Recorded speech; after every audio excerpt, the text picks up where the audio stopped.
Good morning, ladies and gentlemen. Welcome to my new video. My name's AJ. I'm here to talk about Russia again. And today's video is quite interesting. I'm going to go through a list of all of the companies, financial centers, sports clubs, everything and every single company that's sanctioning Russia or boycotting Russia. I'm going to go through it all. And this is the latest list as of today. Today is 5th of March 2022. Before I start, guys, I just want to let you know that it's very, very important you support channels like myself. As most of you will know, I'm very, very deeply saddened by RT being taken off the air. I can't see RT anywhere in UK. It's not on YouTube. It's not on any television channels. So I'm very, very saddened by this. And RT was one of my favorite channels. It's one of the few channels that give you a completely different outlook, and I must say I'm deeply, deeply saddened by the actions of this government, from the Western government, taking out channels like RT. Is completely against freedom of expression, freedom of speech, and I'm totally against it. And you see all of the journalists in the West, how idiotic and stupid they are with their ridiculous articles. And that's how the government wants these journalists to be. They want them to be stupid. They want them to brainwash the public with ridiculous, outrageous articles. If you are a journalist and you speak the truth, you get put in jail. And look at Julian Assange. So you see, the West doesn't really have the freedom of speech, freedom of expression that it talks about. You know, how can you take out RT, an independent news channel, out the air because they don't want people to listen to the truth? They don't want people to hear the truth. There's only a few channels like myself who actually spread the truth out there. We completely go against the narrative. We're not brainwashed like the rest of the public. And we don't believe in all of these ridiculous lies coming out of Parliament, coming out of the governments, coming out of the mainstream media. So if you want a completely different point of view and a different outlook, different from all of the lies that the media has been sending you, then it's important you follow channels like myself. That's why it's important to support me on my Patreon, or you can buy me a coffee as well. The links are in the description. So without further ado, let's get on with the show.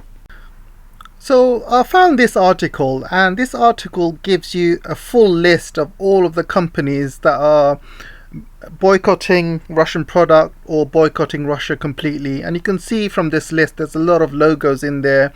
And I'm going to try and go through them one by one. The list is below, and let's go through them, shall we, together. So I'll start with the financial sector and the financial market. So let me tell you something. It's not just the Russians that are losing out. You can see from articles such as this: Japan, US, Europe bank risk losing from 150 billion Russia exposure. Stranded assets. How many billions are stuck in Russia? Banks scramble to figure out how much they'll lose if Russia economy implodes. Global banks face costly, arduous process to exit Russia. And you can see it's not easy to sanction a country, especially its financial sector. So let me tell you something. Russia has been preparing for these sanctions and these boycotts for years, ever since Crimea, and that was 8 years ago. So a lot of these banks, you know, they're not going to have assets abroad because they know as soon as any other conflicts happen around the world, they would be the first to be sanctioned and all of their assets will be frozen. So a lot of these banks, it doesn't matter what these media outlets tell you, since Crimea, a lot of banks were not being able to do any business abroad because of the sanctions, because of Crimea. And so they've had 8 years to prepare for this. And the Western banks actually have a lot of assets in Russia itself, or in Russian banks.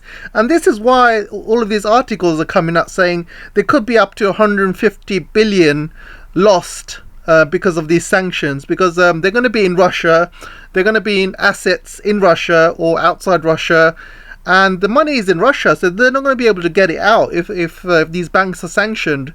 So yeah, I mean, look, Russia's economy will suffer in the long term. They are being sanctioned, but I'm just saying Russia's not the only country that's going to get affected.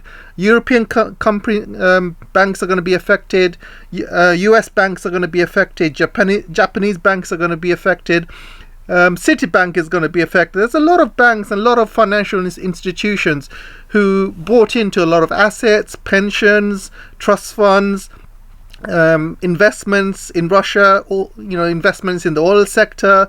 All of these companies, all of these financial companies who've given out loans, they're going to be the affected ones. Russia is not going to be as affected as you think. Russia had 8 years to prepare for this, but the Western banks have not had much time to prepare for this. So you see, it's not just Russia who's suffering. The whole world is going to be suffering, and this could have financial implications to the whole world. And don't forget, we're all just coming out of the pandemic, so there's still a lot of issues, financial issues with the world, especially US. US has been printing out a lot of money. Europeans have been printing out a lot of money. They've been putting stimuluses in companies. They've been bailing out companies. And they're going to have to increase the tax, and obviously oil prices have gone up. So there's a lot of financial issues around the world at the moment, and the financial sector cannot take another hit like this with more sanctions happening. These sanctions are not just going to hit Russia, they're going to hit the Western market as well. And you'll see a lot more of these articles coming out over the next few weeks. People love to spread the news that we're hitting Russia. Russia's really going to get affected. Yeah, Russia's suffering. The people are suffering. The ruble's crushing.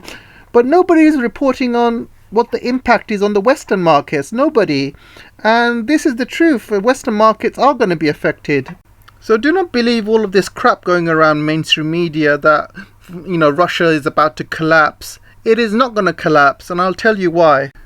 Okay, so to understand the Russian economy and how it's going to be affected, you need to look at what Russia exports and what Russia imports.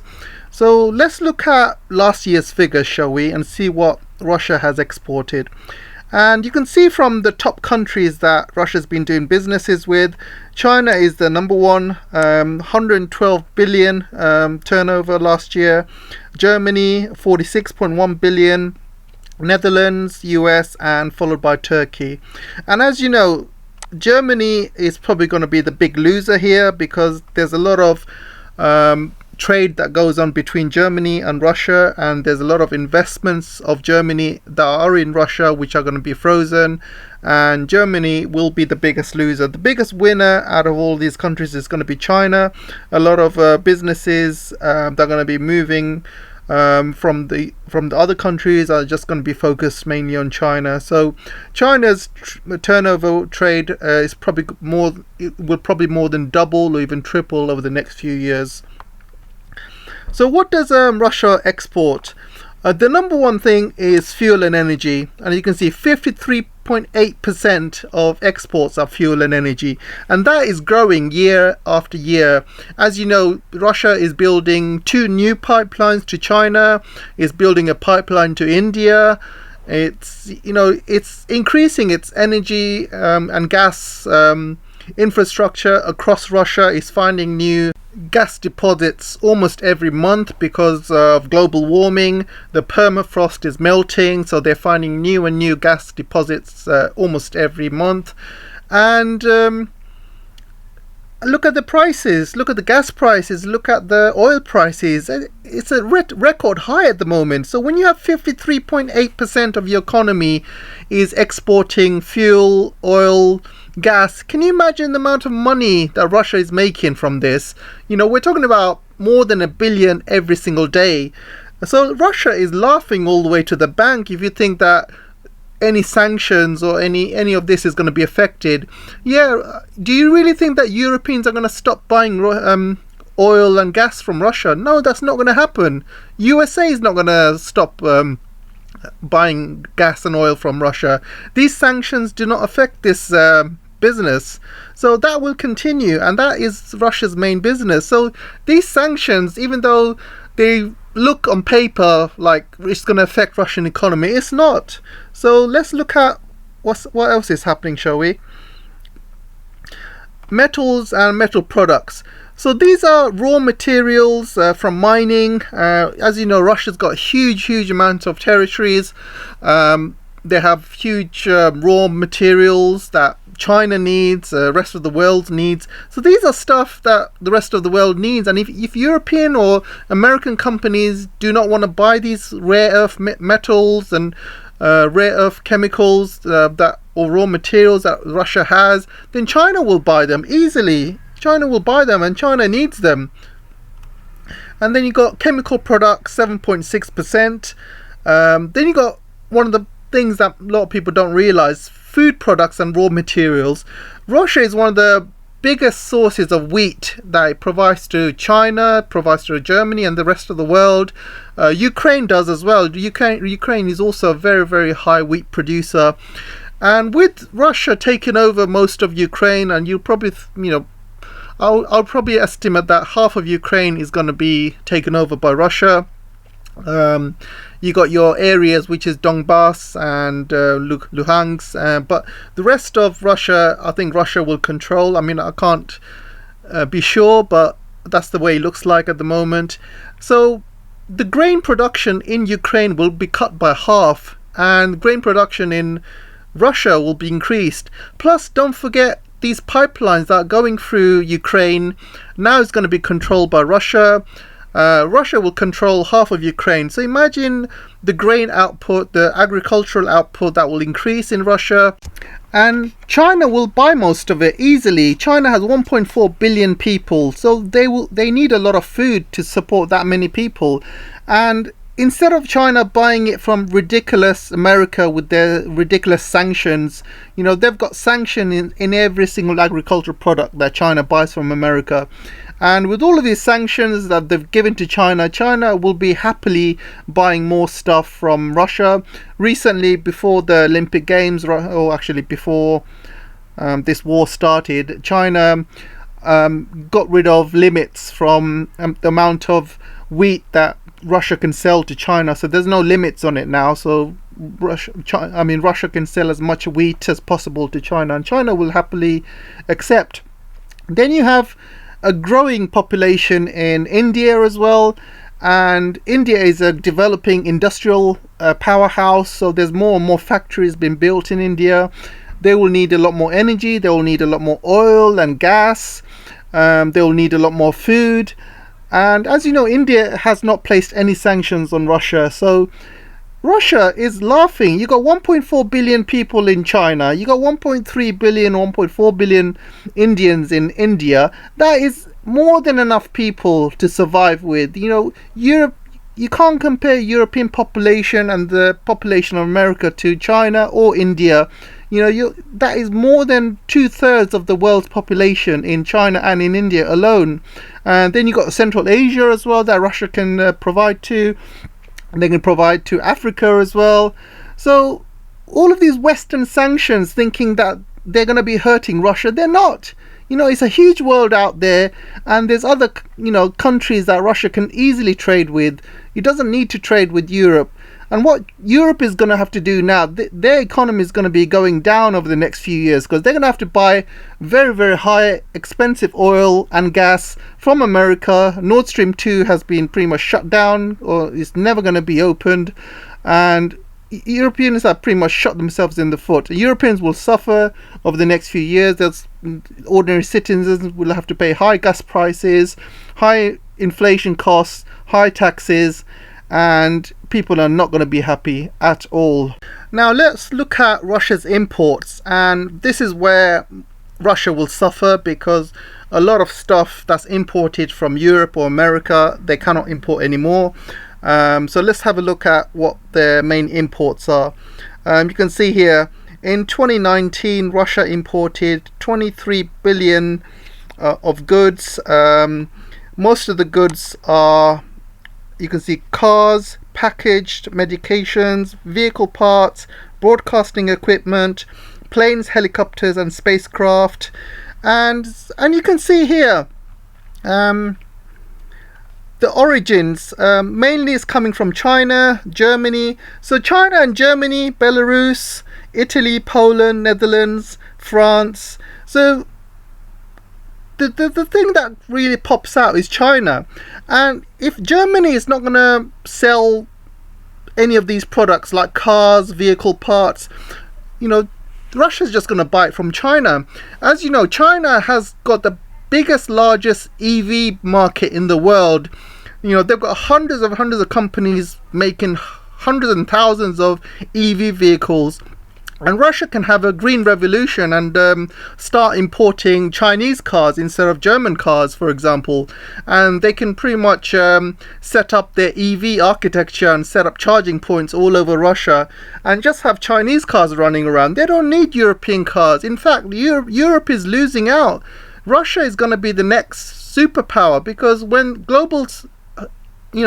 when climate change hits over the next few years, in the next 10-20 years, when the global temperature starts rising, all the ice caps will start melting. Russia will have huge amounts of agricultural space. The Northern Sea route will open up. There's a huge amounts of potential for Russia to be the next superpower. Huge amounts. I mean, look at the land they have. They just don't have the people. But, with climate change, there could be a lot of climate migrants happening over the next 10-20 years. A lot of people from Africa and other parts of the world might start moving across to Russia, because Russia's got the space. They have the land. They can... A lot of people might immigrate there. I mean, while the rest of the world is burning hot, too hot to live, Russia would have the perfect weather. So I can see a lot of people moving to Russia, if global warming carries on the way it is. Anyway, just to summarize, all of these imports that Russia gets from the West, it's all going to be coming from China now. China has a huge manufacturing capacity. They pretty much are self-sufficient in China, and they can make whatever they want. They have a huge high-tech sector. They can provide Russia with everything that they need. And Putin is not an idiot. He's looked at every single statistic. He's looked at every single detail. He knows, or he knew what the West would have done. He knew the West would have sanctioned him. So he's looked at every single thing. He said, okay, this is what we import. Instead of getting it from Germany, we'll get it from China instead. Instead of getting this part from Italy, we'll get it from China. Instead of getting this part from France, we'll get it from China. He's looked at every single import. So he's covered all of his bases. Putin would not have gone into Ukraine if he did not think about all of this. He's been planning for this for years, for 8 years since Crimea. So he is a very calculating man, and he's a very clever man, and he would have looked at all of this before going into Ukraine. So let's carry on look at this list, shall we? So I'm going to come to the business part now, and anyone who has opened a business will know how difficult it is to open a business, whether you open it in your own country or whether you're opening abroad. It is very difficult. So to open up any business, you need capital, you need to have the funds, you need to find a location, you need to either rent or you need to buy a property, you need to do it up, get some builders in, then you need to advertise, you need to buy stock, you need to hire staff, and then you have the ongoing running costs, operating costs. And a lot of these businesses, or any business you start, you're not going to get a profit within the first 5 years or maybe even 10 years. All businesses, you need huge capital in the beginning, and then you work over the years, and eventually you get profit, after 5 or 10 years, depending on the business. And that's how businesses work. So I'm saying that because it's not easy to suddenly get up and leave from Russia. Because if you do, you lose all of that work, all of that money. It's not easy. I mean, one thing is talk about politics, and if you're a company, you said, yeah, I stand with Ukraine, but are you really prepared to lose millions or sometimes billions of dollars or pounds just to make a statement? I mean, it doesn't seem right. I mean, I've got companies such as BP and Shell who are leaving ExxonMobil. I mean, they are huge companies. I mean, don't get me wrong, but there's other companies on the list as well. There's also companies like H&M. H&M are part of the naughty group because they also annoyed China because they said they're not going to source stuff from Xinjiang, and all of the Chinese netizens were so angry they boycotted the whole of H&M in China. So it serves them right, so they lost a lot of business there. But H&M is doing the same thing. A lot of these other companies are doing the same thing, but companies like Shell, BP are talking about walking out of investments. There's also lots of other companies shutting up shop. We're talking about IKEA and loads of other shops, Western shops are shutting up in Russia. And I just want to say that it's not very easy to walk out and leave, because you lose all of that money, you lose all of that investment, and you're not going to get it back. And Russia recently signed a bankruptcy notice as part of their constitution, which means any Western brands that walk out of Russia, they will lose all of that money, they will lose all of those funds. The stock exchange in Russia is actually been shut down. So if you've invested in stocks and shares in Russia, or if your company is in the stock exchange, you won't be able to sell your stock, basically. So basically you're stuck. You know, you can't sell. Only chance you have is just to walk away. And if you walk away, the bankruptcy agreement that Russia has recently signed means, you know, all of your assets will be taken away and given to the Russian people, all of your assets. Then you see headlines such as this: UK businesses and fund managers scramble to cut ties with Russia's Kremlin-linked firms. So what is a fund manager? Fund manager basically takes your funds, like a pension, for example, and he invests your money into Russian stocks and shares, because Russian stocks and shares are quite good at the moment, especially the oil stocks and shares. You can see how much the oil price has risen over the past year or so. So if you got stocks in oil, Russian oil, you could be in for a lot of windfall, a lot of money. So these fund managers basically take your pension or take your investment or child trust fund, for example, and they would put it in Russian basically stocks and shares. And you can see from this article as well, divesting Russian assets proves difficult for investors who want to do the right thing. So it's not easy to take this money out of Russia once you put it in, because you've invested a lot of money and you've invested a lot of money in your stocks and shares. And what Russia has done, they've shut down their stock exchange, and it's not easy for these companies now to take their money out. So the only way they will be able to do the right thing is to walk out, and it seems like a lot of these companies are walking out. And you can see excuse me, British Gas, Total, City fund managers in charge of trillions of pounds are rapidly dropping investments in Russia in response to the Ukraine invasion. So it sounds like they are just cutting ties and they are forgetting about all of their investments. They're not getting the money back, and they don't want to get the money back because they seems like they want to make a statement. But I don't think that is the case. I mean, nobody wants to lose money. You know, nobody wants to lose money. They might say this in front of the papers, but secretly, I think they are doing everything they can to come to a solution. Nobody wants to walk away from millions of pounds or billions of pounds, and they might be doing that just for lip service, just to show that they are part of Ukraine. But secretly, you know, every single company doesn't want to lose money. They got shareholders, they got, you know, profit and loss margin they need to have, and it's not easy just to walk away from Russia. So it sounds like a lot of these companies, even if they are walking away, they will be walking away with nothing, and I don't think it's feasible for them to do that. But if they do that, then, you know, good luck to them. Saying that, there are companies who have completely cut ties with Russia. I'm talking about Shell, talking about BP, Boeing. There's a lot of oil companies who have actually done that. So if you're a big massive company, you know, earning billions and billions of dollars, you know, per year, you can probably afford to do that. But if you're a medium-sized company or a smaller company, there's no way you'd walk away from all of that investment. And if you do, then you're an idiot.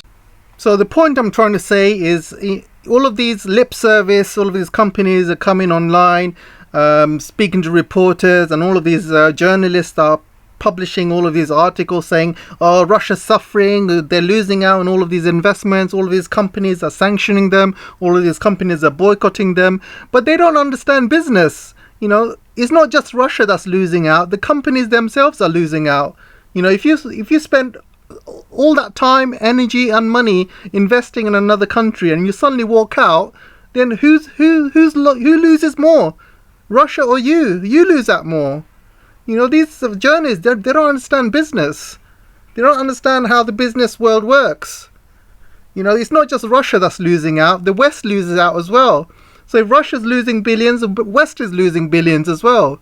Because of all of these sanctions pointing to Russia, because of all these companies boycotting, some are banning Russia, and all of these rules that they're putting in place, it's not just hurting Russia, it's hurting the West as well.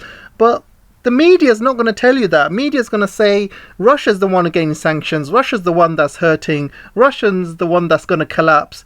You know, they forget to talk about the impact that's happening to the rest of the world. They're not going to say that. Because if they say that, people are going to say, hang on a second, what do you mean I have to pay more taxes? What do you mean my gas bill's going to go up 3-4 times? No way, I'm not supporting that. You know, people are going to riot in the streets. You know, so they're not going to tell you the full story. They're just going to give you a bit of lip service. They will tell you Russia's struggling, we're hitting Russia hard with sanctions, yeah, they're really hurting, the people are standing up in Russia, or everyone's against Putin, the people are going to overthrow Putin. You know, all of these papers are ridiculous. Every single one of them. Every single one is following a narrative, coming up with ridiculous articles, and thinks people are going to fall for it. Unfortunately, most people are falling for it. People don't have an alternative point of view. They've got rid of RT, so RT would have told people the truth.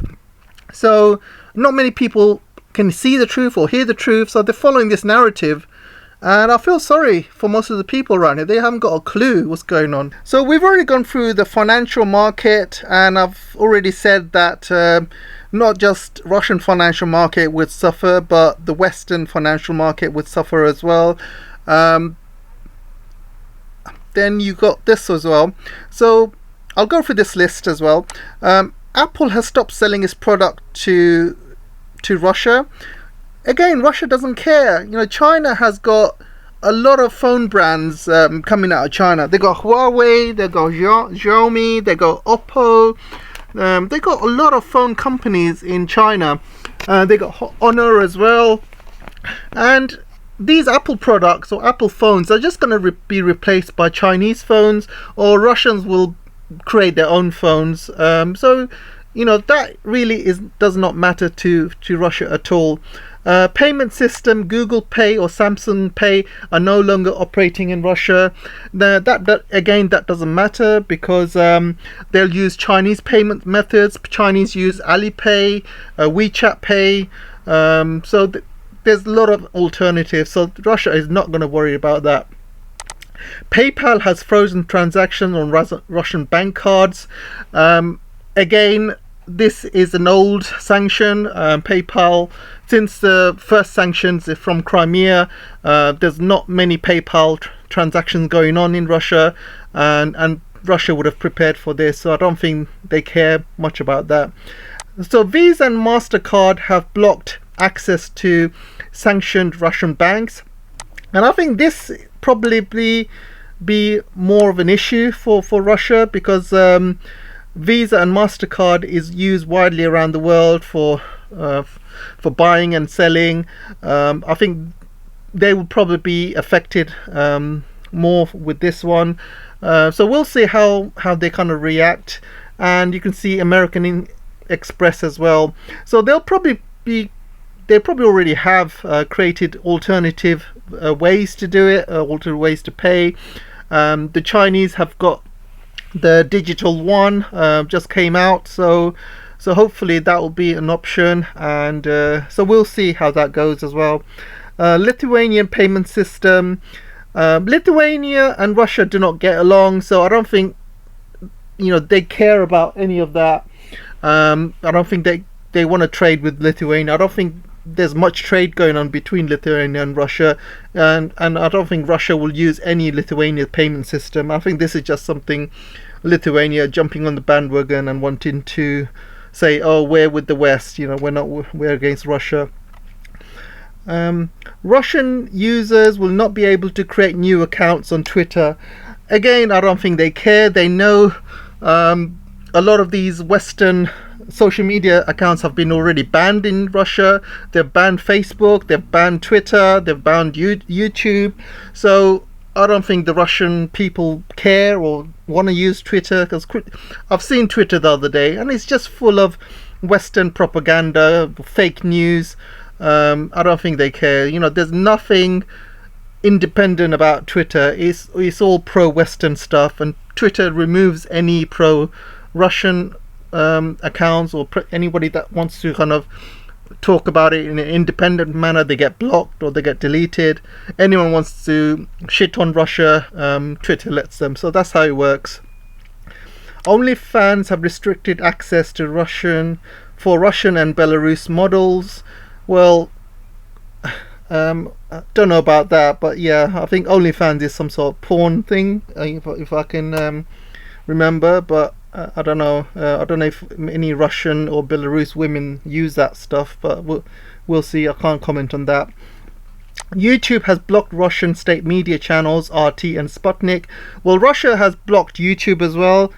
And I've already mentioned RT being blocked. Not very happy about that, actually, because RT was one of my favorite channels, go-to channels, and they do speak a lot of truth and what really goes on around the world. So it's a shame they've done that, and it's completely against freedom of speech. So I'm completely against that. Major auto manufacturing leaving China: Audi, Volvo, Jaguar, Land Rover, BMW, Mercedes. If you notice, most of these are German companies, German automakers. So Germany will lose a lot of trade with Russia because of this, and Germany's economy is going to be going down. With the rise of electric motors, the rise of Chinese cars, China is creating vehicles at a much cheaper price compared to the EV cars as well, compared to gas cars. And I know a lot of German car companies are really going to struggle over the next few years to compete with Chinese cars, compete with Tesla as well, American cars. So we'll see how German economy does, but I don't see German car companies doing as well as they did last 30-40 years. They're going to really struggle over the next 10 years, especially with the high price of goods, materials. There's also a shortage of semiconductors as well. So car companies have got a real tough time over the next few years, and I believe EV cars are going to be the next big thing, and Chinese EV cars are very, very cheap compared to the rest of the world, and I think they will pretty much lead the way. Russian automobile manufacturing company AutoVAZ will be left without French components. Well, again, they'll diversify to Chinese components. I don't think they care much, to be honest. German Daimler truck. So you can see a lot of German companies, German car companies, truck companies are stopping manufacturing in Russia. They're just losing out because Germany and Russia are very close neighbors, and Russia will increase in terms of its economy over the next few years. You see the gas prices and oil prices are sky high at the moment, so Russia will make a lot of money over the next few years, and Russia's economy will improve. I think they will get over these sanctions. People underestimate how good the Russian economy is. They don't have much debt, for example. It's not like the Western systems. Western systems is full of debt, like America is 30 trillion in debt. It's nothing like that in Russia, and I think Russia will survive. Swedish truck manufacturer Scania. So I've already gone through all the car companies. 32 countries, including the United States, have closed their skies to Russian aircraft. So let me tell you this: if all of these countries are not allowing Russian aircraft to fly over their airspace, Russia is not going to allow these countries to fly over Russian airspace. And if you think about it, what's the quickest distance from Europe to Asia? Asia is where most of the people are. You got 1.4 billion people in India, we got 1.4 billion people in China, and so there's a lot of people flying back and forth between. There's a lot of business in terms of that. So if European planes can't fly over Russia, they're going to have to find alternative ways and alternative methods, and that means it would take extra 4 or 5 hours, or they have to stop over in other places, and that's more expensive for the airlines, especially the European airlines. And they've just come out of coronavirus pandemic, so a lot of these airlines have not had much business over the past couple of years, so a lot of them are in debt, so they need to make as much money as possible. So doing this means, they're going to have to spend more on fuel or more on stops, or they're going to have to buy bigger planes or new planes that fly longer. They can't fly short haul anymore. So I think the Europeans and the Americans will suffer more because of this. The Russians will just simply travel more to Asia, more to China, Southeast Asia, India, instead of Europe or America. I think the Russians are just going to fly there. They're not going to bother going through European airspace. So this is going to affect American or European airlines, and it's probably going to affect places like Germany more, and it's going to affect the airline industry in Europe as well. So the world's biggest chip maker, TSMC, has stopped supplying semiconductors to Russia.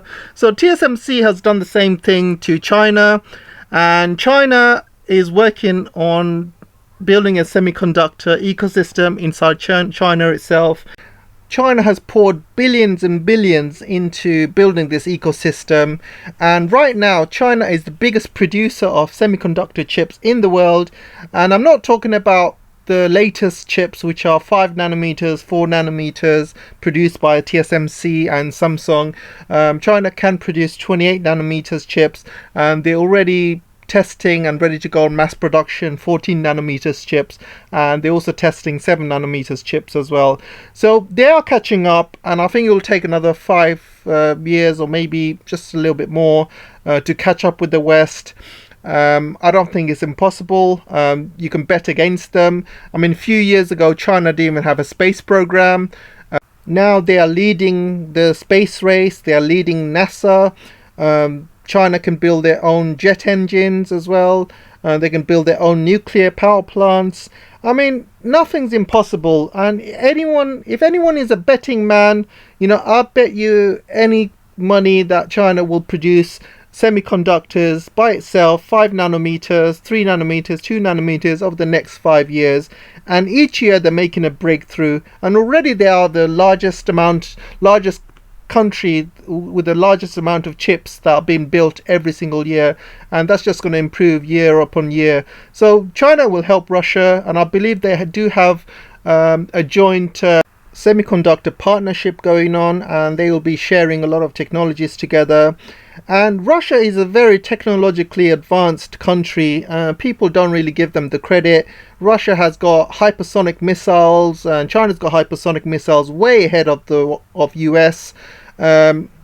Russia is very capable. China is very capable. So the fact that TSMC stops giving semiconductors to Russia, they're not going to care much, because within the next 5 years China and Russia will have their own semiconductor ecosystem, and they're not going to need the West. The world's largest processor manufacturers, Intel and AMD, have stopped supplying their products to Russia. Again, it does not matter. China have got their own processors that they've built, which are just as fast. So that really is not going to matter at all. Leading computer company manufacturers Dell and Lenovo will not deliver products to Russia. They'll just get the products from China if needed. Swedish smartphone communication technology Ericsson announced it will no longer support and do business with Russia. It doesn't matter, because Huawei will jump in. Huawei will give them the 5G connections that they needed, and Huawei is already in Russia at the moment, so they do not really care about Ericsson. Ericsson is not Huawei. Cross-border payment system Wise, an international sports betting company, Who cares about that? Cross-border payments, there's already going on between Russia and China, the digital one, and they have their own cross-border payment systems going on, so they don't really care. International sports betting company, I don't really care. I don't think they care about anything about that. I don't even know why they're doing that. Leading logistics company FedEx, UPD, and DHL have stopped delivering parcels and letters to Russian citizens and companies. So these are international FedEx stuff going from America to Russia, and I think people are pretty much given up. They're not going to need products from America or Europe. Instead, the Russian people are just going to start ordering stuff from China. You got Alibaba, and China will have their own international FedEx systems. And don't forget, Russia and China share a huge border together. So there'll be Russian companies and Chinese companies going via the borders. They have high street trains swapping goods between the countries. So Russia is not going to be worried about that at all. Maersk Logistics Company, I've already spoken about logistics. They have a huge border together, so they're not going to care. Nike will not deliver goods to Russian customers, and it will shut down the online store in Russia. Again, Russians not going to care about that. They'll just, if they need shoes, they'll buy it from China, or they'll make their own. That's not going to affect Russia that much. International job search platform Jubal.org has blocked the Russian page. I've never heard of this website, to be honest, and I don't know what this website is, and I don't think the Russians care about that, and I don't really think Russians want to work internationally. They know how much Russians are hated around the world, and all of the sanctions and everything that are being placed on the Russian people. So the last thing they want is to go and work in Europe or America. I think they'll stick to friendly countries like China or India. Amazon has closed its services to Russian citizens. Again, Russia don't care. In China, you have Alibaba and huge companies who are much bigger than Amazon, which can do exactly the same thing. Zoom has revoked software development licenses. I don't think they care. There's plenty more Zoom-like video conferencing softwares out there Russia can use and Chinese can use. So you can see all of these stuff. These are just, material things to Russia. They don't really need any of this stuff, and if they need it, they can go to China, and it really does not matter to them. Like I said, I've told you that it is mainly an export market of fuel, and the fuel prices are sky high through the roof. The only thing that Russia have to worry about is the imports, and they can get the imports from China. And they also have to worry about the ruble as well. The ruble is at the moment is going down compared to the dollar. But once Russia kind of gets more of its trade from China, once the economy stabilizes, and it will take 6 months, it will take about a year, all of these companies, they will stabilize, they will find new supplies in China, Asia, India, and everything will stabilize again within a year. Same thing happened in Crimea. Whenever these sanctions were placed on Russia, the ruble pretty much crashed. But over the years, it started stabilizing, and Russia started to become stronger and stronger. And Russia can ride the wave because if you look at the economy, they will make their money from electricity, from agriculture, from gas, oil.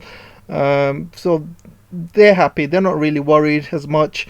Any financial implications or sanctions put on Russia, the Western banks are going to also suffer as well.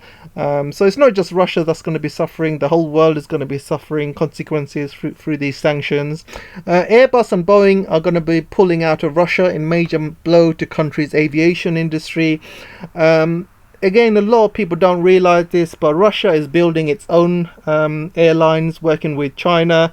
They've already built a prototype. They're working with Comac, a Chinese plane maker, and they already have a prototype up and running, and that is due for release in 2025.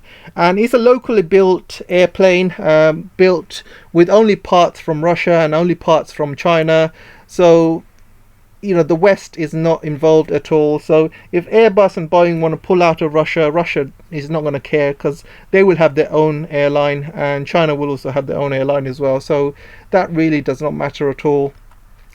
McDonald's is under pressure for failing to boycott Russia as Ukraine war escalates. So McDonald's is not boycotting, so they're under a lot of pressure in the United States and the rest of the world, and so is Coca-Cola as well. You can see calls to boycott Coca-Cola grow after company refuses to pull out Russia. So there are a few companies who are fighting this, and they will kind of, they don't agree with it, and I think you have to kind of give them credit for that. They're not going along with the government's narrative, so you got to give some respect. So there are, even though some companies are boycotting Russian stuff, but not all companies are. So you got to, and again, not much media is reporting on stuff like this.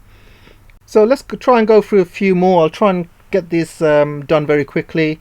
First thing you see is Coca-Cola said they're going to leave the Russian market. That's not true. I've just showed you a document which was released today that Coca-Cola is not leaving. So you got to take a lot of these Western articles by salt. A lot of them don't have the right information, or they're just guessing. So this is not true. Coca-Cola has not pulled out Russia, so that's not true. Austrian bank is thinking of leaving the Russian market. When a bank is thinking of leaving the Russian market, it's not the same as leaving the Russian market or left the Russian market. It's like me saying, oh, I'm thinking of becoming the next prime minister. It doesn't mean I'm going to become the next prime minister. So again, you see a lot of these fake news articles that are using words to fool the people and to brainwash people. They use words like thinking of, which is not the same. And these articles need to provide facts, not just say thinking of this. Nord Stream 2 has been stopped, which I've already gone through. It's not been cancelled, it's been put on hold, but I don't think it's going to be unheld because of the relationship with Germany and Russia. The relationship is pretty much gone sour, so I don't think that Nord Stream 2 will ever come online. If it doesn't come online, it doesn't matter, because Russia has options. First option is, if they take half of Ukraine, they will control the pipeline going through Ukraine. So Ukraine is not going to be siphoning off gas from that pipeline anymore. And the second option is Europeans pay a high price for expensive gas and oil, and Russia don't care. As long as they're getting the high price for it, they don't really care. So Russia is not affected by Nord Stream 2 being down. These European companies are paying Russia a really, really high price for gas and oil, and Russia is happy with that money. Canada bans import of crude oil from Russia. Well, have you seen the distance between Russia and Canada? It's a lot. So Canada will buy from US instead. I don't think Russia cares. If Canada's not going to buy from Russia, Russia will have other buyers in India or China or Belarus or Africa. There's a lot of countries that will buy the oil from Russia if Canada doesn't. ExxonMobil will cease oil and gas operations in Russia, same as Shell, same as Britain's BP. Well, let me just say that these companies are just losing out, because Russia has one of the largest amount of oil and gas in the world, and if they are going away from Russia, they're going to lose out, because these reserves are going to last for years and years and years, and the prices are just going to go up and up and up. And these companies pulling out of Russia now means they're just going to lose out in the long term, to be honest. Britain's BP. Britain doesn't have much gas and oil around the UK shores. They're pretty much exhausted most of it. They don't have much stake in other countries. There's not much reserves, being discovered in the rest of the world. So them pulling out is a big mistake, and they're just going to lose out in their profits. Italy's any plans to exit the Blue Stream pipeline joint venture with Gazprom. So again, Italy's any plans to exit. Plans to exit is not the same as exiting. again, they're using words. So if I say I've got plans to go to Germany today, it doesn't mean I'm going to catch a flight and go to Germany. You know, these are two different things.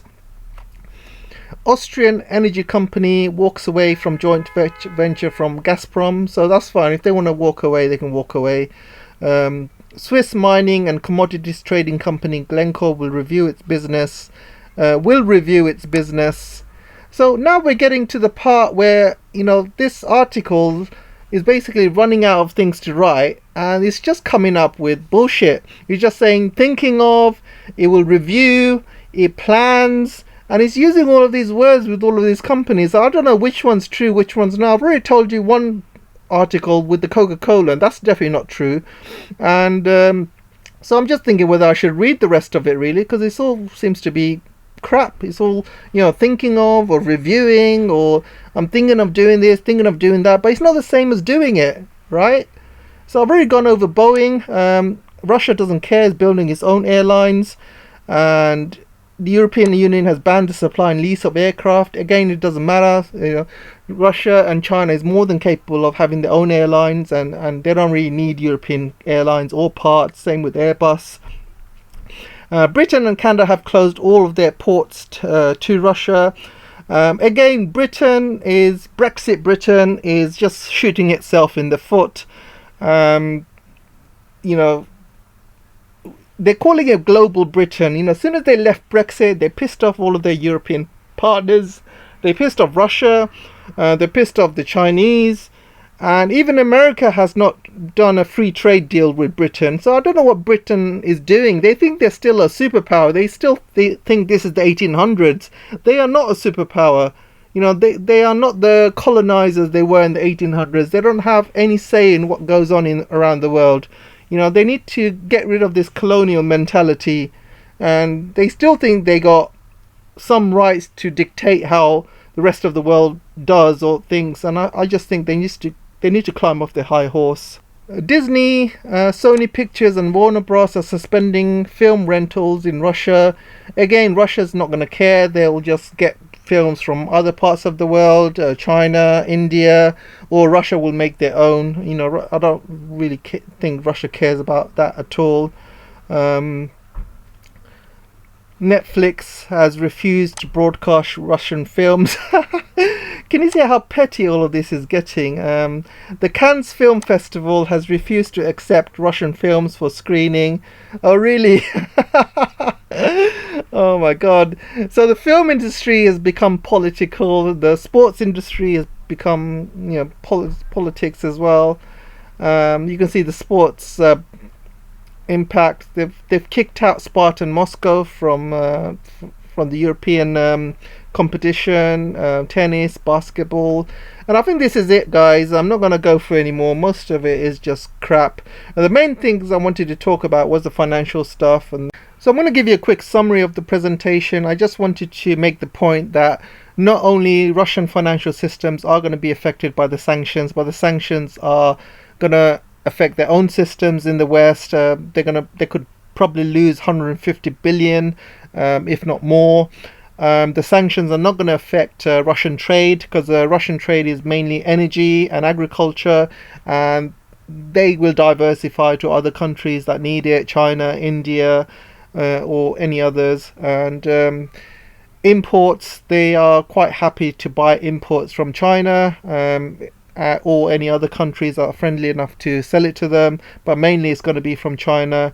So you can see Russia is not going to be affected that much from these sanctions. The ruble is going down, and I've already said in my previous presentation that if your own currency goes down and you are a main exporter instead of an importer, you as a country will make more money, because your currency is, you know, has gone down, and exporting goods would mean you make more money on the export market. And because Russia is a trade surplus country, which means it exports more than it imports, Russia will become much richer because of the lower ruble. And that's how economics works. You're welcome to look it up. They will bypass these sanctions. They will find ways around it, same way they did while they got sanctioned in Crimea. And Russia is a too big a country, they're too valuable to the world. And I will end my presentation now. Let me know what you guys think. I look forward to reading your comments, and I'll see you in the next video. Take care for now.